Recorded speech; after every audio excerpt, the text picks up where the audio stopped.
सोने जैसा सुंदर काया माटी में मिल जाएगा। इसीलिए समय रहते हरि चरणों में मनवा रमाइना, हरि चरणों में मनवा रमाइना, तेरा मिले मेरी चोला।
जाओगे अकेले, कोई साथ जाने वाला नहीं है। प्रेमी सज्जनों, ये माया बाजार है। ये माया बाजार में जब तक सांस चल रही है, ये मेरा है, ये मेरा है, ये मेरा है, और जिस दिन सांस टूट जाएगी, घर वाला अपने बाहर कर देगा। बड़ी ममता बनाई है प्रभु ने, लेकिन गौर करना, जिस देश में हम लोग रहते हैं ना, ये भारत है। भारत में जो जैसा कर्म करता, उसी के आगे लोग सुख और दुख भोगता है।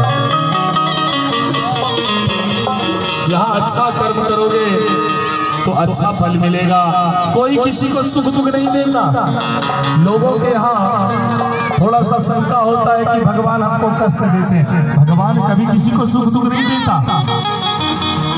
सब लोग कर्म से भोगते हैं। कहिएगा कैसे? क्योंकि ये भारत है, और इस भारत में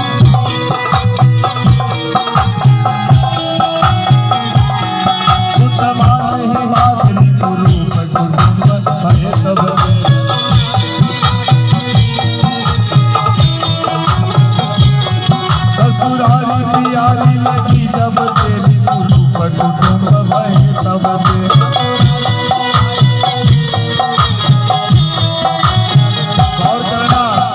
ससुराली प्यारी लगी। जिस दिन से ससुराल प्यारा लगने लगता है ना, उस दिन से माता पिता अच्छे नहीं लगते, घर के लोग अच्छे नहीं लगते, क्योंकि ससुराली प्यारी लगी जब तेरी कुटुंब भये तब तेरी। उस दिन से माता पिता सब शत्रु हो जाते हैं। लेकिन अंत में तुलसीदास जी ने एक बात कही है कि आज तुम अपने माँ बाप को नहीं मानोगे, कल तुम भी किसी के माता पिता बनोगे तो बेटा सूझ मुझ छुटा देगा। अंत में कहते हैं कि कल बार ही बार दुकान करे बिनु यज्ञ दुखी सब लोग मरे।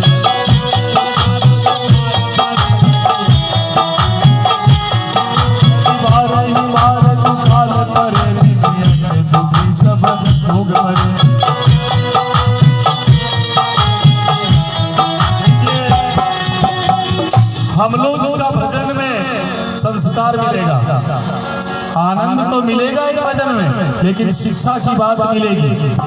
और आजकल के दिन में लोगों को आत्मरंजन नहीं, मनोरंजन चाहिए। जैसे मीठा खाने का इच्छा है, आनंद क्या है और परम आनंद क्या है?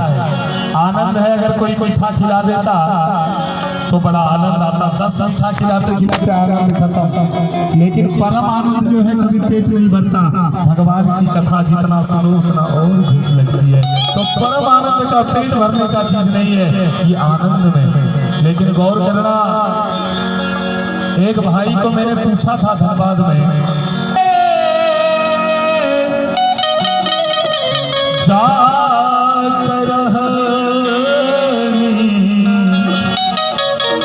धीरे धीरे धीरे धीरे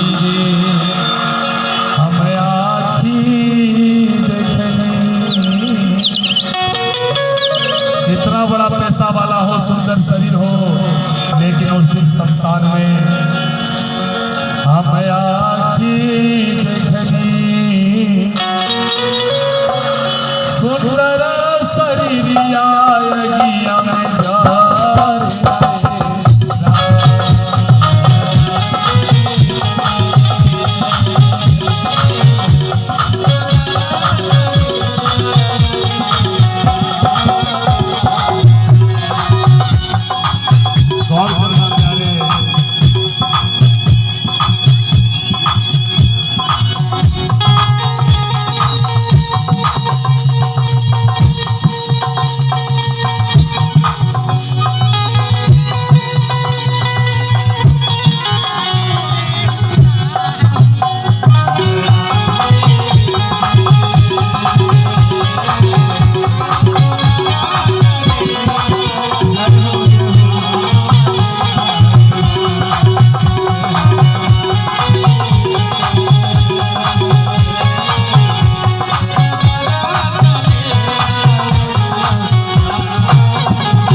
कमा करके जहाज में चढ़ लो, लेकिन मरने के बाद एक ही विमान होता है।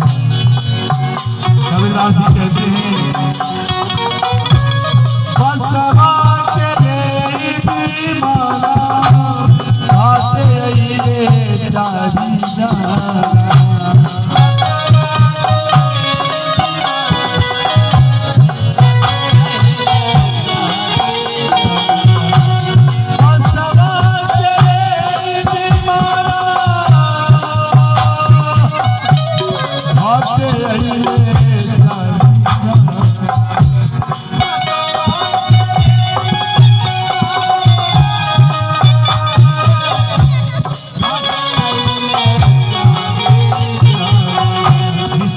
कहते हो, ये मेरा बेटा है।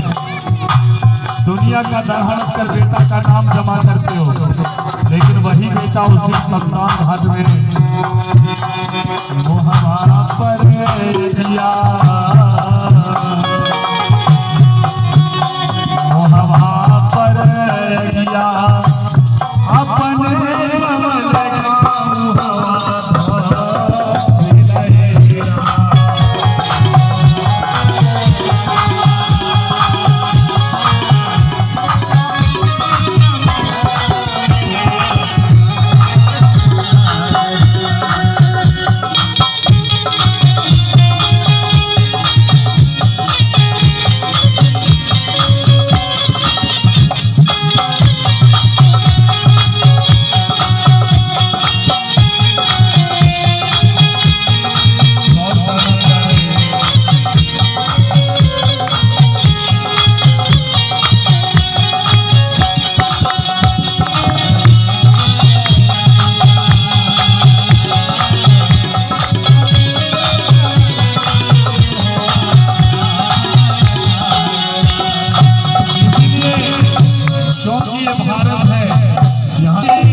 इसको समझना माता लोग कि कैसे भगवान किसी को दुख नहीं देता।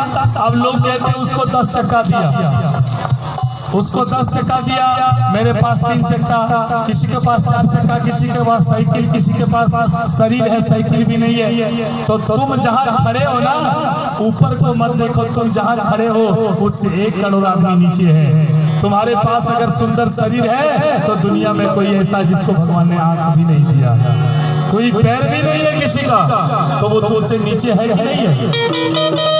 तो लोग अपने से ऊपर को देखता, नीचे नहीं। लेकिन गौर करना, भगवान किसी को सुख दुख नहीं देता। जैसे अब आपके पास एक लोटा है, आपने बाहर रख दिया। भगवान सबके ऊपर एक जैसी कृपा करते हैं, भगवान कृपा सबको एक जैसा करते हैं। अब तुम्हारे ऊपर निर्भर है कि तुम्हारा कर्म कितना अच्छा, उस तरह तुमको फल मिलेगा। जैसे एक लोटा आपके पास से बाहर रख दिया, मेरे पास एक बाल्टी है, मैंने रख दिया। किसी के पास 25 क्विंटल का ड्रम है, बाहर रख दिया। 7 दिन मूसलाधार बारिश हो रही है, सब भर गया, लोटा भर गया आपका, मेरा बाल्टी बाल्टी भर गया, किसी का ड्रम भर गया। अब हम लोगों ने निकल कर देखा तो लोटा वाला को मिला 2 किलो पानी, हमको मिला 5 किलो पानी, और टैंकर वाले को मिला 50 क्विंटल पानी। अच्छा, इसमें बरसाने वाले इंद्र की गलती है? वर्षा तो एक जैसी बरस रही है, गलती तो तुम्हारा पात्र में है। तुम्हारा श्रद्धा का पात्र जितना बड़ा होगा उससे आधा इंच भी तुमको ज्यादा पानी नहीं मिलेगा। वो तेरे ऊपर निर्भर करता है कि तुम लेने वाला कितना है। भगवान की कृपा तो सबके ऊपर एक जैसी बरस रही है। दोस्त तो तेरा बर्तन का है, जितना बड़ा बर्तन रहेगा उतने ना पानी मिलेगा। तो कर्म जैसा रहेगा वैसे फल मिलेगा। क्या पूजा क्या आजकल के दिन देखिए ना, आते हैं कीर्तन सुनने लोग, चले जाते हैं दूर। क्यों? क्योंकि धान जो होता है सत्संग में, भगवान की कथा में, धान का 2 हिस्सा होता है, एक धान एक खखड़ा। तो जो ओरिजिनल धान है वही भगवान की कथा में बैठता है, तो खखड़ा धीरे धीरे उड़ जाएगा, क्योंकि वो कथा में नहीं बैठ पाएगा। कलिजुग नहीं चाहता कि तुम धर्म सुनो, कथा सुनो, लेकिन गौर करना, जो एक बार भगवान के चरणों में आ गया ना, उसके जीवन, उसका कभी एक्सीडेंट नहीं होगा। जो प्रेम से भगवान की भक्ति करेगा, जो मंदिर जाएगा, जो हनुमान की पूजा करेगा, जो कोई भी भगवान की पूजा करेगा, जो सत्संग सुनेगा, उसकी अकाल मृत्यु नहीं होगी। ये गारंटी लिखा है शास्त्र में, मैं शास्त्र के बल पर बोल रहा हूँ। आप जानते होंगे विभीषण रावण का भाई था। रावण सबसे बड़ा पापी अत्याचारी था, सीता मैया को ले गया। लेकिन गौर करना, विभीषण जब रावण से प्रेरित होकर के वहां से भाग करके, वहां से सताया हुआ रावण के घर से भागकर जब भगवान के चरणों में आया, तो भगवान के चरणों में आकर कहा, आप करुणा निधान है, दया के सागर है, जाने क्या क्या कहा। तो भगवान जरा भी देर नहीं की कि ये रावण का भाई है, दुश्मन का भाई है। भगवान ने विभीषण को उठाया, गले लगाया, समुद्र में जल लेकर तुरंत राजा बना दिया, राजा बोल दिया। अब बानर दल में खलबली मच गई कि प्रभु ये आपने क्या किया? अभी हम लोगों ने रावण को मारा नहीं, लंका में जीता नहीं, आपने उसको तिलक कर दिया, बकायदा राजा बना दिया। अब कल कहीं कुछ उल्टा हो गया, कदाचित रावण को न मार सका, तो आपका वचन का क्या होगा? आपका वचन का क्या होगा? प्रभु आपने इसको राजा बना दिया। तो राम जी ने बड़ा सुंदर सूत्र